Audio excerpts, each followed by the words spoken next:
This is the Topographic Maps lecture for Home Planet. We learned in the last module that the Earth is geoidal in shape, meaning it's not really a sphere. It is more elongated along the equator and flatter from pole to pole due to spin and the gravitational pull of the sun and the moon, as well as differences in gravity due to variations in mass on the inside of the planet. But in general, we think of it as this globe in space, which is a really good way of thinking about it. It is a system of systems that it's operating entirely by itself in orbit around the sun. Now this is a good perspective to have, but most of the time we want to make maps in order to actually describe what's going on. So when we're zoomed out, we can think of the world as this spherical shape, but anytime we start to zoom in, we have to think about how we project that information. And so any map that we look at, a two-dimensional map, whether it's printed out or we see it on our screen, has to have some distortion associated with it. This isn't a big deal. It just depends on where you are on the planet and what you want to emphasize.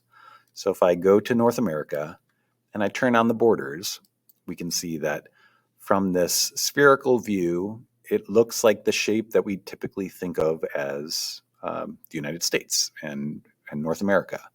When we zoom in and we look at it at different angles, we can see that the borders aren't necessarily these straight lines.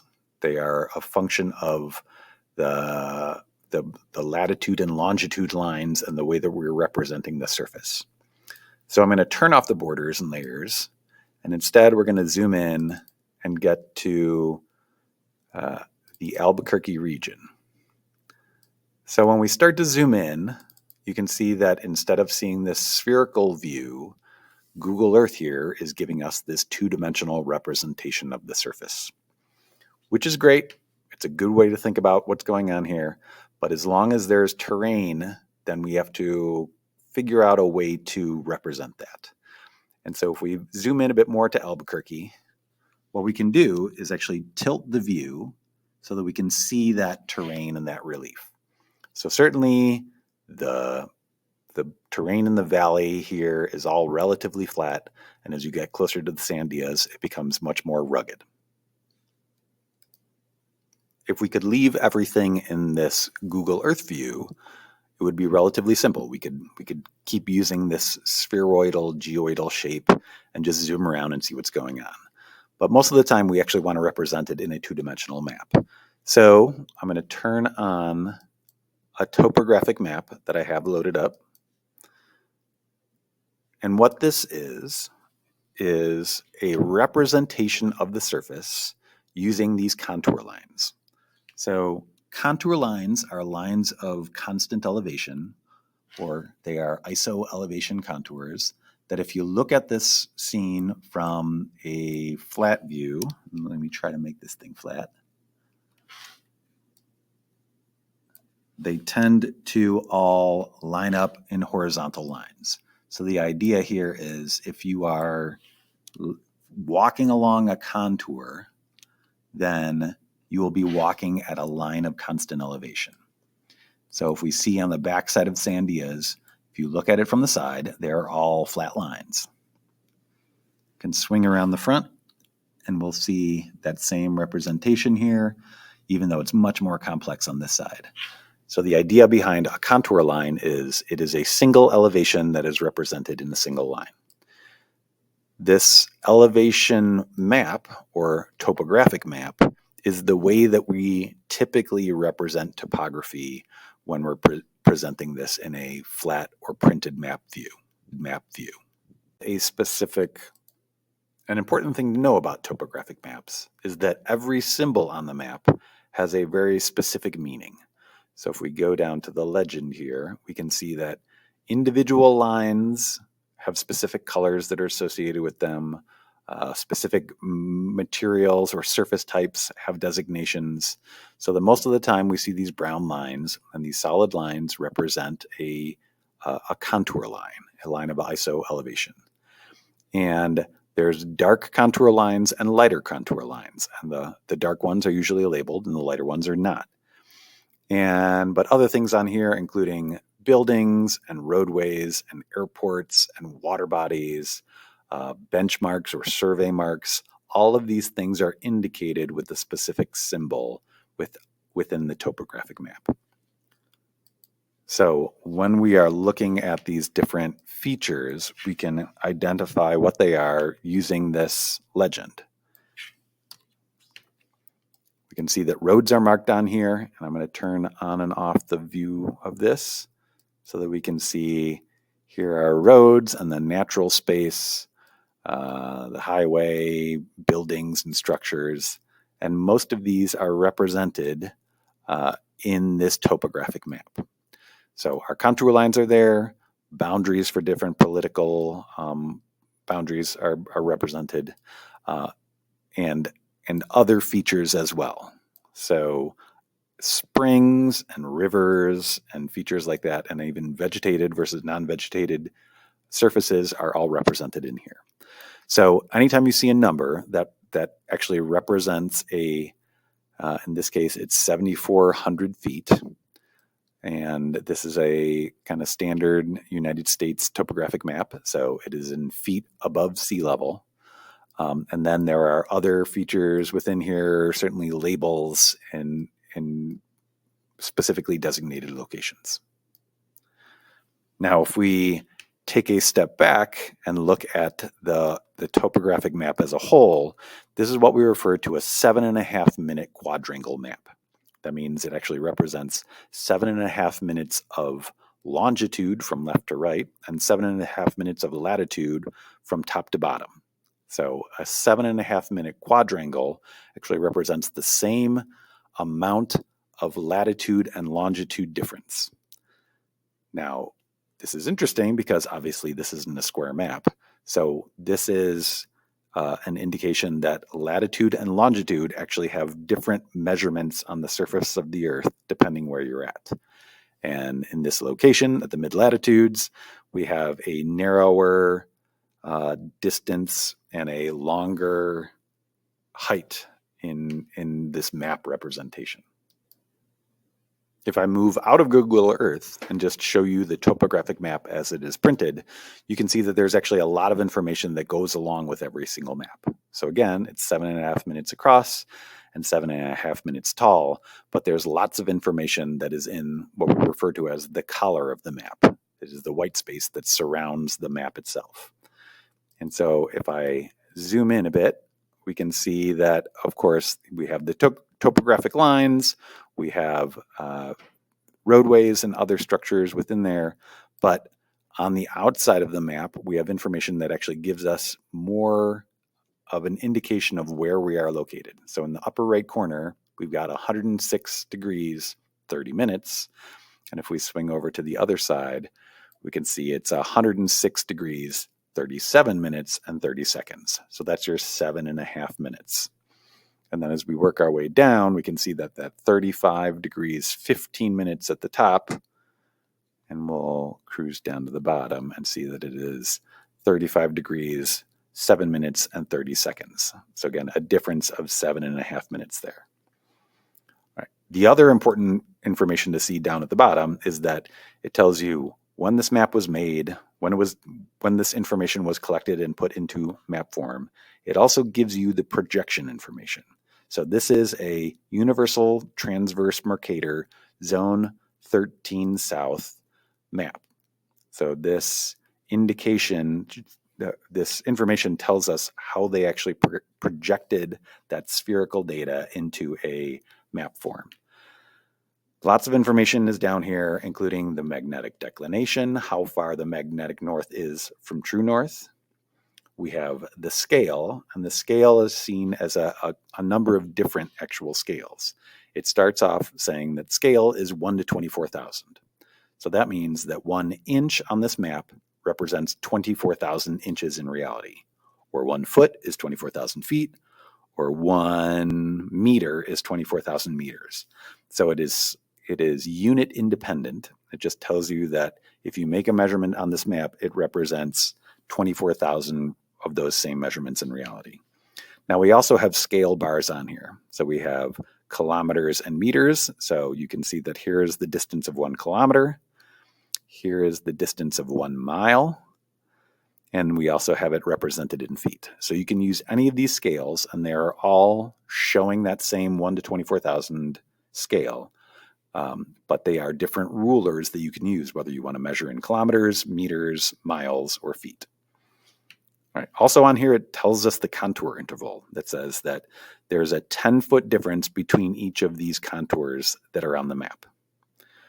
Gives us the datum, and we may get a bit more into the datum. If we keep cruising along the bottom, we can see that the location of this map in New Mexico is marked on here, as well as the identification of the maps that are adjacent to this one. So if you wanted the map that is just to the south of here, it would be number 7, which is Albuquerque East. If you wanted the map that is just to the north of here, it would be Loma Machete. If you wanted the one to the left or to the right or to any of the corners, they're all labeled. All right, and then finally, over on the furthest right-hand side, you can see that there is a simplified version of the legend, just showing what are the roadways that are seen in this map. If we look at the pattern of the topographic lines on here, these contour lines, you can see that throughout most of Albuquerque, they are relatively similar in distance from each other. We know that the difference in height between each of these is 10 feet. So over this relatively short distance is a 10-foot increase in elevation as you head to the right. It's uphill to the right. As we move further north till we get closer to the Sandias, then we can see that the pattern shifts from a very consistent space between these lines to a lot denser line spacing. So this is an indication that there is higher topography. If you have even spacing or a lot of space between these lines, let me move over here. You can see down in the river valley itself, there's a lot of white space between each line, showing that there is not much change in altitude and not much relief in the local area. But again, we go up here to the Sandias and we can see that it gets very dense. So I'm going to switch back to Google Earth and we're going to see what that looks like.